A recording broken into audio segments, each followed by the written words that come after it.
Auditeurs, auditrices, bonjour. Dévotion quotidienne pour le couple. Gary Chapman, 27 mai. Travail d'équipe, l'exemple divin. Depuis toujours, il a voulu que nous devenions ses fils par Jésus-Christ. Il a voulu cela dans sa bonté. Ensuite, vous avez cru dans le Christ et Dieu vous a marqué d'un signe. Cette marque, c'est l'Esprit Saint qu'il a promis. Éphésiens chapitre 1, versets 5 et 13. Il me semble que si nous arrivions à mieux comprendre Dieu, nous comprendrions mieux le mariage aussi. Avez-vous remarqué que Dieu le Père, Dieu le Fils et Dieu le Saint-Esprit travaillent en équipe? Lisez le premier chapitre de la lettre aux Éphésiens. Et vous observerez que le Père a prévu notre salut, que le Fils a versé son sang pour rendre ce salut effectif et que l'Esprit a ratifié ce salut. Dans le cadre du mystère de la Trinité, Dieu est un. Et cette unité s'exprime dans la diversité des rôles requis pour accomplir un seul but, notre salut.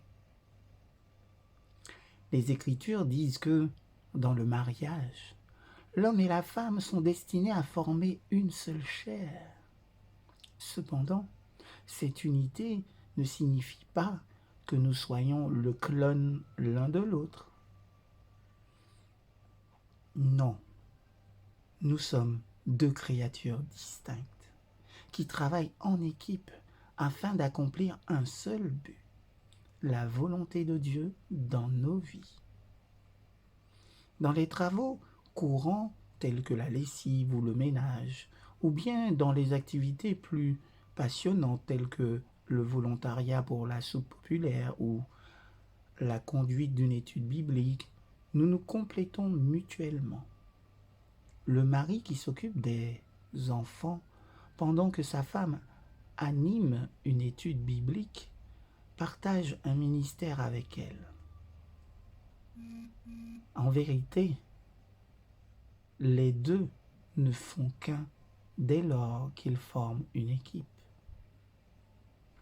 Père, je te suis reconnaissant pour l'exemple que tu donnes du travail d'équipe. Je ne saurais comprendre pleinement ce qu'est la Trinité, mais je sais que les trois personnes en trois œuvrent ensemble dans une parfaite unité.